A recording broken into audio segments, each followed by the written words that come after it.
देखिए, मैंने कल ही कहा था मीडिया को भी, ये समझ के परे है कि जब 3 तारीख को एग्ज़ाम हुआ था और छात्रों ने, अभ्यर्थियों ने 3 और 4 तारीख को ही पुलिस को रिपोर्ट कर दी, तो कोई परवाह नहीं करी पुलिस ने। फिर उन छात्रों ने एनटीए को लिखा, तब जाके उन्होंने डीजी पुलिस को, मैंने सुना है, या इतला करी कि भाई ये शिकायत हमारे पास आ रही, राजस्थान से आ रही। तब केस एसओजी को दिया गया, उन्होंने 20-30 लोगों को अरेस्ट कर लिया। पर ये समझ के परे है क्या कारण था कि एफआईआर तक दर्ज नहीं कर रहे थे। मैंने कल ही मांग करी कि आप एफआईआर दर्ज क्यों नहीं कर रहे हो। आपने बैठा रखा उनको, आप उनका अरेस्ट करें, कार्रवाई शुरू करें, जांच शुरू करें। पूरे राजस्थान की बदनामी हो रही थी। पर ये समझ नहीं आ रहा कि स्टेट गवर्नमेंट ने क्यों ऐसे इंस्ट्रक्शन दिए होंगे। एसओजी संस्था जो है उनके अधिकारियों में असमझ पैदा हो गई कि हम कार्रवाई आगे बढ़ाएं नहीं बढ़ाएं।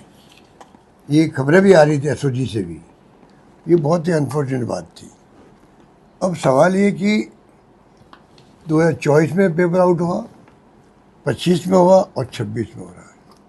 3 साल लगातार एनटीए से पेपर आउट हो रहे हैं। जब तक आप तय में नहीं जाएंगे तो ये आगे भी ऐसी स्थिति बनती जाएगी।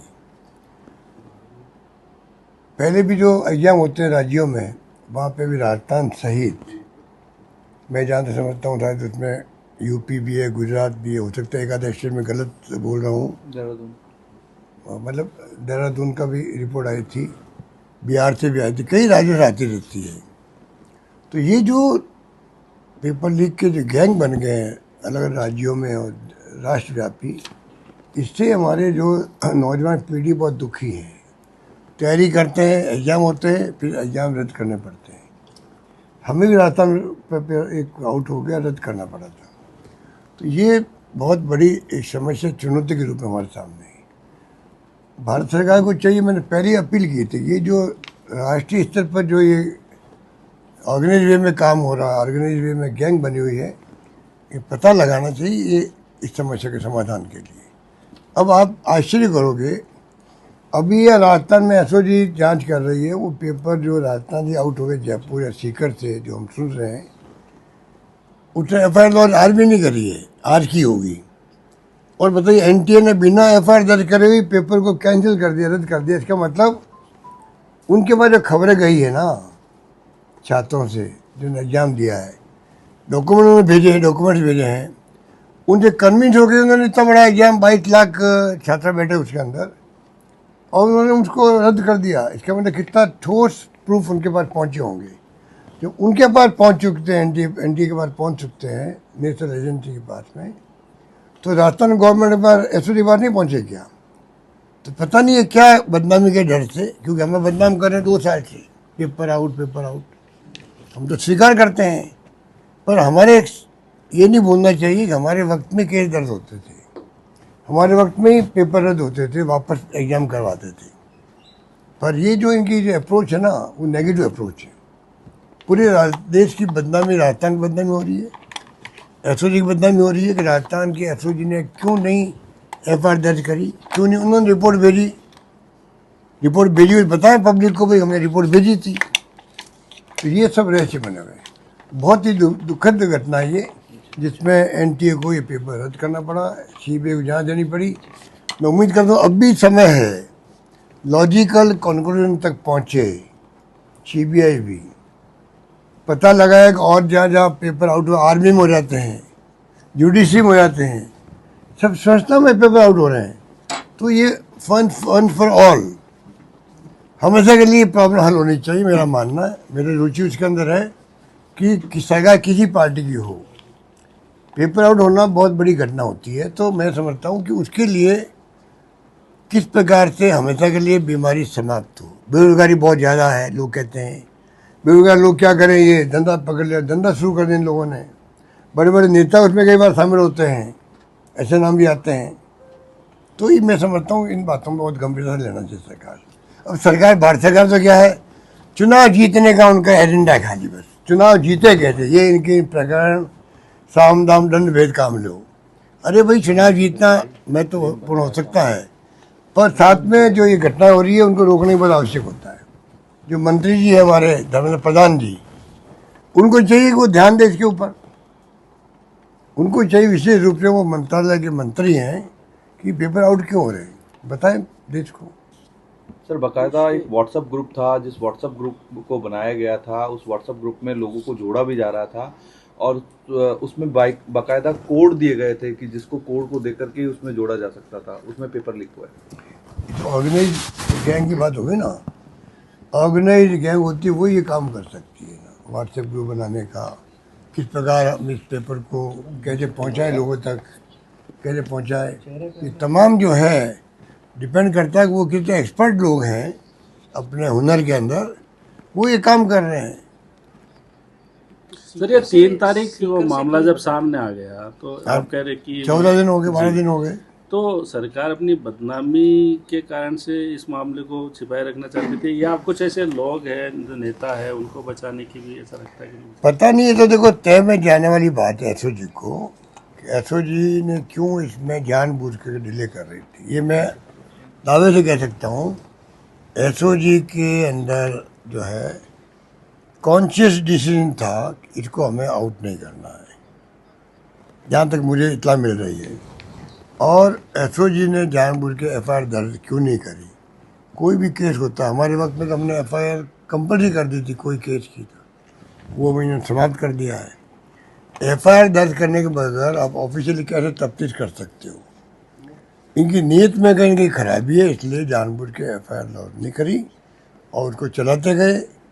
इतने दिन हो गए, अब एनटीए ने इसको जब रद्द किया है तब इनके आंखें खुलेगी कि ये बदनामी पूरे प्रदेश की हुई है, सरकार की हुई है, कि भाई क्या कारण था कि आपने एफआईआर दर्ज करके छात्रों की जिन्होंने एग्ज़ाम दिए थे, जिन्होंने पता किया बाहर आके भाई ये क्या है, तुम आकर वही एग्ज़ाम में पेपर आए जो हमने देखे बाहर। तो जब खबर मिल गई इनको, तो जो माहौल है देश के अंदर पेपर आउट होने का, हिस्ट्री हमारे सामने है, राजस्थान पेपर आउट होने की हिस्ट्री भी हमारे सामने है, तो क्यों नहीं हमने राजस्थान को तो ज़्यादा लेना चाहिए, गंभीरता से लेना चाहिए, तो क्यों नहीं लिया गया। पूरे मामले में सीकर भी दूरी बना हुआ दिखा है। सीकर जहाँ जहाँ कोचिंग इंस्टीट्यूट खड़ी होती है तो वहाँ के नाम तो आते ही आते हैं हमेशा से। बाकी तो जब सच्चाई सामने आएगी तो बता सकते हैं कि वास्तव में कौन दोषी है, क्या कार्रवाई कर सकते हैं, वो करनी चाहिए। सर कांग्रेस भी और एनएसयूआई दोनों ने प्रदर्शन दिल्ली में शुरू किया है इसी चीज़ को लेकर के कि छात्रों 22 लाख छात्रों के साथ में इस तरीके की वापस से तैयारी शुरू होगी। मैंने कहा वो 24 में हो गया, 25 में हुआ क्या, पेपर आउट तो 25 में हुआ था पर 24 की तरह नहीं हुआ था, तो जगह जगह जगह जगह कुछ पॉकेट में हुआ था। तो मेरे ख्याल से मैंने सुना सुप्रीम कोर्ट ने भी कहा अलग अलग पॉकेट में हुआ, वो पूरा अगर रद्द होगा पेपर तो सबको तकलीफ होगी, तो उस वक्त रद्द नहीं किया गया। अब इस बार रद्द करना पड़ा इनको, तो ये बदनामी बहुत बड़ी बदनामी। सर पिछले 10 से 15 दिन से ये पेपर बाजार में घूम रहे थे, यानी कि जब पेपर छप रहे होंगे तब से ये और छपने का काम एनटीए करता है। गलती कहाँ से, एनटीए वाले बहुत हल्के में ले लेते थे इस चीज़ को, क्योंकि 15 दिन से घूमना यानी उनके अंडर में था पेपर पूरा एनटीए वालों का, जिसने जो नीट की। देखिए वो तो एग्जाम इन ऑर्गेनाइज कर रहे थे, ऑर्गेनाइज करने वालों को मालूम होता तो वो तत्काल कार्रवाई करते। मेरा मानना है कि इसमें वहाँ कहाँ चूक हुई वो तो मालूम जांच का विषय है, एनटीए ने कहाँ चूक करी है या कहाँ लापरवाही हुई है वो तो वो जाने, जब जांच होगी सीबीआई की तब सामने आएगी बात। पर स्टेट गवर्नमेंट को तो एसओजी ने अरेस्ट करना शुरू कर दिया लोगों को। पेपर कहते हैं यही छपा, ऐसा लोग कहते हैं जो गैस पेपर बनाया था, गैस पेपर कहते हैं उसको, गैस पेपर वो मतलब यही छपा है 400 क्वेश्चन का, ऐसा कुछ है। तो जब यहाँ की गवर्नमेंट को या एसओजी को चाहिए था कि वो तत्काल कार्रवाई करते, उनकी ड्यूटी थी वो पहल वो करते और भारत सरकार को सूचित करते, उसके बाद में कोई फैसला होता, ज़्यादा ग्रेसफुल होता वो। इन्होंने छिपाया क्यों उसको, 20-30 लोगों को पकड़ा, बैठ गए। और तो बहुत बड़ी घटना है। एसओजी के अंदर क्यों ये, किसने इशारा किया उनको कि आप ये एफआईआर दर्ज मत करो, ये भी मालूम पड़ना चाहिए लोगों को। तो क्यों ये सरेंडर किया गया, समझ के पर है। और बदनाम कांग्रेस सरकार में कर रहे हैं 2 साल से पेपर आउट। अरे भाई पेपर आउट तो हो गए हैं, हमने सजा दी है, केस दर्ज किया, हमारे वक्त में केस दर्ज हुए हैं। जो पकड़े गए हैं ना, हमने उनके अरेस्ट किए थे, आरपीएसी मेंबर होते हुए अरेस्ट किए थे। ये क्यों भूल जाते हैं, हमने अरेस्ट किए ना। हमारी सरकार के बारे में कुछ भी तुम बोल दो कि सरकार में तुम लोग हो, ये पूछो अरेस्ट किसने किए। सरकार हमारी, हमारे वक्त में अपॉइंटमेंट थे मेंबर के। अब उन्हें क्या गलती की क्या नहीं की वो तो वो जाने, वो बताएंगे, सफाई वो देंगे। उनको फंसाया गया, सच्ची बात है झूठी बात है वो जाने, और ऐसे ही जाने। पर हमने तो उनको अरेस्ट किए थे जब रिपोर्ट हमारे पास आई, तब हमारे वक्त में अरेस्ट शुरू हुई है सब केसों के अंदर। आपका जेजेएम का केस है महेश जोशी वाला, हमारे वक्त में हमने अरेस्ट किए, उसमें केस हमने शुरू किया। एसीबी में हमने उसको केस दर्ज किया, जांच शुरू करी, अरेस्ट कर लिया हम लोगों ने। तो हमारे तो खुद के किए नहीं, तो ये क्या बहादुरी बताते हैं। शिव सिंह राठौड़ है पूर्व कार्यवाहक अध्यक्ष आरपीएससी, उनको भी एसओजी ने हिरासत में। मुझे पता नहीं क्या लिया नहीं लिया, मैं सुन रहा हूँ, पता करते हैं क्या मामला हुआ।